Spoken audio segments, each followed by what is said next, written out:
দ্বাদশ শ্রেণীর বিজ্ঞান বিভাগের সুপ্রিয় শিক্ষার্থী বন্ধুরা, আশা করি তোমরা ভালো আছো, সুস্থ আছো এবং নিরাপদে আছো।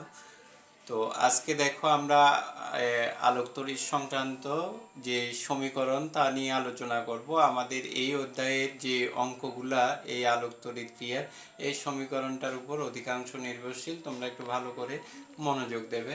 তো দেখো এখানে প্রথম যে প্রশ্নটা, আলোক তড়িৎ ক্রিয়া সংক্রান্ত আইনস্টাইনের সমীকরণটি লিখো। আলোক তড়িৎ ক্রিয়া সংক্রান্ত আইনস্টাইনের সমীকরণটি হচ্ছে আমাদের H nu is equal to H nu not plus এখানে হাফ কত এম ভি ম্যাক্স স্কোয়ার, অর্থাৎ এখানে এটা হচ্ছে half m v max square. এটা পুরো রাশিটা হচ্ছে সর্বাধিক গতিশক্তি, নিঃসৃত ইলেকট্রনের সর্বাধিক গতিশক্তি। আর বি ম্যাক্সটা হচ্ছে নির্গত ইলেকট্রনের সর্বোচ্চ বেগ, এমটা হচ্ছে নির্গত ইলেকট্রনের আমাদের ভর। আর এই যে নিউ নটটা হচ্ছে যে আমাদের কি সূচন কম্পাঙ্ক, নিউ নটটা হচ্ছে সূচন কম্পাঙ্ক, আর নিউটা হচ্ছে আপতিত আলোর কম্পাঙ্ক, আপতিত আলোর কম্পাঙ্ক। তো আমি তোমাদের বলছি এখানে আইনস্টাইনের আলোকতড়িৎ সমীকরণ আলোকতড়িৎ সংক্রান্ত সমীকরণটি লিখো। এই যে লিখলাম, আমাদের সমীকরণটা হচ্ছে H nu is equal to H nu not plus half m v max square, এবং এর বিভিন্ন পদের ব্যাখ্যা দিতে বলছি। তো সেখানে একটু দেখো, এখানে বিভিন্ন পদের ব্যাখ্যা দিলে এখানে E is equal to H nu আপতিত আলোর শক্তি, আপতিত আলোর আপতিত আলোর শক্তি, আপতিত আলোর শক্তি। আর এখানে দেখো নিউ হচ্ছে নিউ ইজ ইকুয়াল টু আপতিত আলোর কম্পাঙ্ক, আপতিত আলোর কম্পাঙ্ক।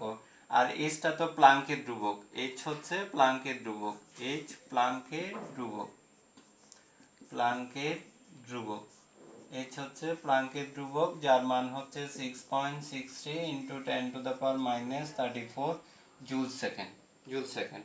আর এখানে দেখো W naught, W naught is equal to S nu naught, এটা হচ্ছে ধাতুর কার্যপেক্ষক। এই পদটা হচ্ছে W naught is equal to S nu naught, পুরোটা হচ্ছে ধাতুর কার্যাপেক্ষক, কার্যাপেক্ষক, ওয়ার্ক ফাংশন অফ আমাদের মেন্টাল, কার্যাপেক্ষক, ধাতুর কার্যপেক্ষক, ধাতুর কার্যপেক্ষক। শিক্ষার্থী বন্ধুরা দেখো, আমাদের 2 নাম্বার এবং 3 নাম্বার জ্ঞান এবং অনুধাবনমূলক যে প্রশ্নটা সেটা ধাতুর কার্যপেক্ষক নিয়ে আমি পরবর্তীতে যাচ্ছি। আর এখানে নিউ নটটা হচ্ছে ধাতুর সূচন কম্পাঙ্ক, সূচন কম্পাঙ্ক, সূচন কম্পাঙ্ক। আর এখানে দেখো half m b max square, half m b max square নির্গত ইলেকট্রনের, নির্গত ইলেকট্রনের, নির্গত ইলেকট্রনের সর্বাধিক গতিশক্তি, সর্বাধিক গতিশক্তি, সর্বাধিক গতিশক্তি। আর এখানে বি ম্যাক্সটা হচ্ছে নির্গত ইলেকট্রনের সর্বোচ্চ বেগ, নির্গত ইলেকট্রনের সর্বাধিক বেগ। এই জিনিসটা যদি তোমাদের পরিচয় থাকে তাহলে তোমরা অঙ্ক করতে সুবিধা পাবে, একটু ভালো করেই এই ইকুয়েশনটা একটু আয়ত্ত করবে। এখন আমি দেখো তোমাদের বিভিন্ন পদের ব্যাখ্যা দিয়ে দিলাম। আর এখানে দেখো 2 নাম্বার যে প্রশ্নটা, ধাতুর কার্যপেক্ষক বলতে কি বুঝো, ধাতুর কার্যপেক্ষক বলতে কি বুঝো, ধাতুর কার্যপেক্ষক বলতে কি বুঝো। দেখো, কোনো ধাতব পৃষ্ঠ থেকে ইলেকট্রন মুক্ত করতে যে ন্যূনতম শক্তির প্রয়োজন হয় তাকে ধাতুর কার্যপেক্ষক বলে। শিক্ষার্থী বন্ধুরা, আমি তোমাদের একটু বলি, এই যে আপতিত আলোর শক্তিটা এখানে 2 কাজে ব্যয়িত হয়। কিছু পরিমাণ শক্তি ব্যয় হয় ধাতব পৃষ্ঠ থেকে আপতিত আলোর, কিছু পরিমাণ শক্তি ব্যয় হয় ধাতব পৃষ্ঠ থেকে ইলেকট্রনকে মুক্ত করতে। এই ধাতব পৃষ্ঠ থেকে ইলেকট্রন মুক্ত করতে যে ন্যূনতম শক্তির প্রয়োজন হয় তাকে বলা হয় ধাতুর কার্যপেক্ষক। আর বাকি অংশটা, আপতিত আলোর শক্তির বাকি অংশটা নির্গত ইলেকট্রনের আমাদের বেগ দিতে অর্থাৎ গতিশক্তির জন্য ব্যয় হয়। তাহলে ধাতব পৃষ্ঠ থেকে ইলেকট্রন মুক্ত করতে যে ন্যূনতম শক্তির প্রয়োজন তাকে বলা হয় ধাতুর কার্যপেক্ষক বা আমাদের ওয়ার্ক ফাংশন, ওয়ার্ক ফাংশন বলে। তো ধাতুর কার্যপেক্ষক W naught is equal to S nu naught, এটা তোমাদের অঙ্ক করতে খুবই গুরুত্বপূর্ণ একটা সূত্র, W naught is equal to S nu naught. আবার ক্ষেত্র বিশেষে nu naught is equal to C by lambda naught. ওই যে আমি বিগত দিন তোমাদের সূচন কম্পাঙ্ক, সূচন তরঙ্গদৈর্ঘ্যের কথা বলছি, এই যে আমাদের ধাতুর কার্যপেক্ষকের সাথে তার সম্পর্ক, যেটা একটু ভালো করেই পড়বে। এটা। এরপর দেখো, তাহলে আবার বলতেছি ধাতুর কার্যবেক্ষক বলতে কি বুঝো? কোনো ধাতু পৃষ্ঠ থেকে ইলেকট্রন মুক্ত করতে যে ন্যূনতম শক্তি প্রয়োজন তাকে ধাতুর কার্যবেক্ষক বলে। যেমন আসো সোডিয়ামের কার্যবেক্ষক, সোডিয়াম ধাতুর কার্যবেক্ষক আমাদের দিছে কত? 1.83 ইলেকট্রন ভোল্ট। 1.83 কত ইলেকট্রন ভোল্ট সোডিয়ামের কার্যবেক্ষক বলতে কি বুঝো? সোডিয়ামের কার্যবেক্ষক, সোডিয়াম ধাতুর কার্যবেক্ষক 1.83 ইলেকট্রন ভোল্ট বলতে বোঝায় সোডিয়াম ধাতু থেকে ইলেকট্রন মুক্ত করতে ন্যূনতম 1.83 ইলেকট্রন ভোল্ট শক্তি প্রয়োজন, অথবা 1.83 ইন্টু 1.6 ইন্টু 10⁻⁻19 জুল শক্তি প্রয়োজন। আমি আবার বলি শিক্ষার্থী বন্ধুরা, সোডিয়াম ধাতুর কার্যবেক্ষক 1.83 ইলেকট্রন ভোল্ট বলতে কি বুঝো? সোডিয়াম ধাতুর কার্যবেক্ষক 1.83 ইলেকট্রন ভোল্ট বলতে বোঝায় উক্ত ধাতব পৃষ্ঠ থেকে ইলেকট্রন মুক্ত করতে ন্যূনতম 1.83 ইলেকট্রন ভোল্ট অথবা 1.83 ইন্টু 1.6 ইন্টু 10⁻⁻19 জুল শক্তির প্রয়োজন, শক্তির প্রয়োজন। এইগুলো আমাদের বোর্ড প্রশ্ন, আমরা ভালো করেই শিখে নেব। এর পরবর্তীতে দেখো, আমি একটা প্রয়োগ পড়াচ্ছি তোমাদের। কোনো একটি ধাতু হতে ইলেকট্রন মুক্ত হতে, কোনো একটি ধাতব পৃষ্ঠ থেকে ইলেকট্রন মুক্ত হতে আমাদের 2.20 ইলেকট্রন ভোল্ট শক্তির প্রয়োজন। এখন ওই ধাতুর উপর যদি 6800 অ্যাংস্ট্রম তরঙ্গ দৈর্ঘ্যের আলোকরশ্মি আপতিত হয়, তাহলে ধাতব পৃষ্ঠ থেকে কোনো ইলেকট্রন মুক্ত হবে কিনা, এটাই হচ্ছে আমাদের প্রশ্ন। এটা উচ্চতর দক্ষতারই প্রশ্ন, আমাদের ওই ধাতব পৃষ্ঠ থেকে ইলেকট্রন মুক্ত হবে কিনা, এই ধরনের প্রশ্ন।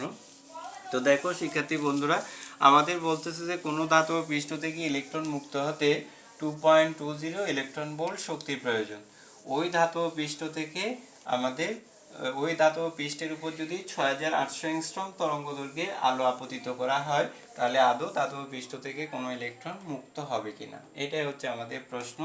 তো আমি যাচ্ছি, এখানে দেখো প্রথম যে আমাদের 4 নম্বরে ধাতব পৃষ্ঠতে, এখানে এখানে ধাতব পৃষ্ঠ হতে, ধাতব পৃষ্ঠ হতে ইলেকট্রন ইলেকট্রন মুক্ত হতে প্রয়োজনীয়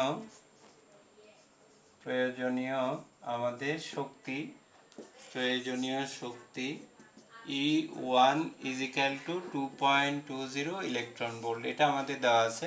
তোমরা ইচ্ছা করলে আমাদের কি করতে পারো, ওই যে জুলে নিতে পারো, ইচ্ছা করলে জুলে নিতে পারো বা ইলেকট্রন ভোল্টে রেখে দিতে পারো, ইলেকট্রন ভোল্ট এটা পাইলাম। এখন আপতিত আলোর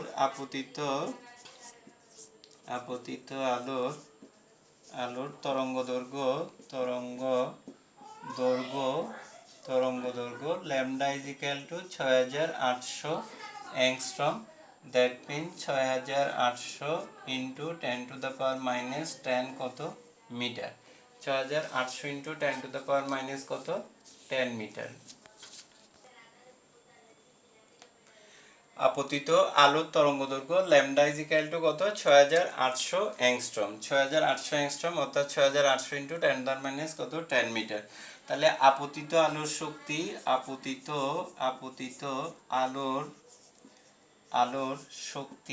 আপতিত আলোর শক্তি আমাদের E2 is equal two S new. তো এখানে এস নিউ ইজিক্যাল টু কত সি বাই আমরা ল্যামডা জানি। তাহলে এখানে এইচ হচ্ছে যে আমাদের দেখো এস এর মানটা শিক্ষার্থী বন্ধুরা 6.60 ইন্টু 10⁻34 জুল সেকেন্ড।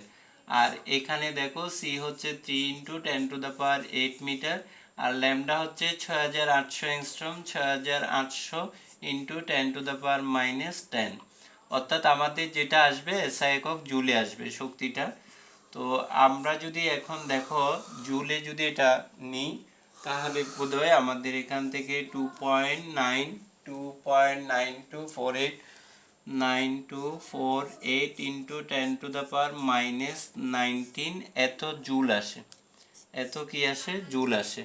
এখন যদি আমরা ইলেকট্রন ভোল্টে নিতে চাই, ইলেকট্রন ভোল্টে নিলে আমাদের 1.6 ইন্টু 10⁻⁻19 দ্বারা ভাগ করতে হবে, তখন ইলেকট্রন ভোল্টে যাবে 2.9248 ইন্টু 10⁻⁻ কত 19, এত 10⁻⁻ কত 19।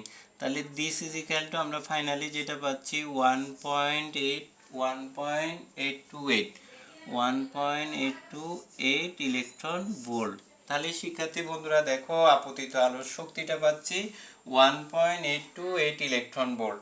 আর আমাদের ধাতব পৃষ্ঠ থেকে ইলেকট্রন মুক্ত করতে শক্তির প্রয়োজন হচ্ছে 2.20 ইলেকট্রন ভোল্ট। 2.20 electron volt. তাহলে আমাদের সিদ্ধান্ত হবে যে এক্ষেত্রে আমাদের সিদ্ধান্ত হবে যে যেহেতু যেহেতু দেখো আমি সিদ্ধান্তটা একটু উপরে লিখতেছি, যেহেতু যেহেতু E2 E2 is less than E1, E2টা হচ্ছে আপতিত আলোর শক্তি আর E1টা হচ্ছে প্রয়োজনীয় শক্তি। যেহেতু প্রয়োজনীয় শক্তি অপেক্ষা আপতিত আলোর শক্তি কম, তাহলে ইলেকট্রন মুক্ত হবে না। সুতরাং আমরা লিখব যে যেহেতু E2 is less than E1, সুতরাং ধাতব পৃষ্ঠ হতে উক্ত ধাতব পৃষ্ঠ হতে উক্ত ধাতব পৃষ্ঠ হতে কোনো ইলেকট্রন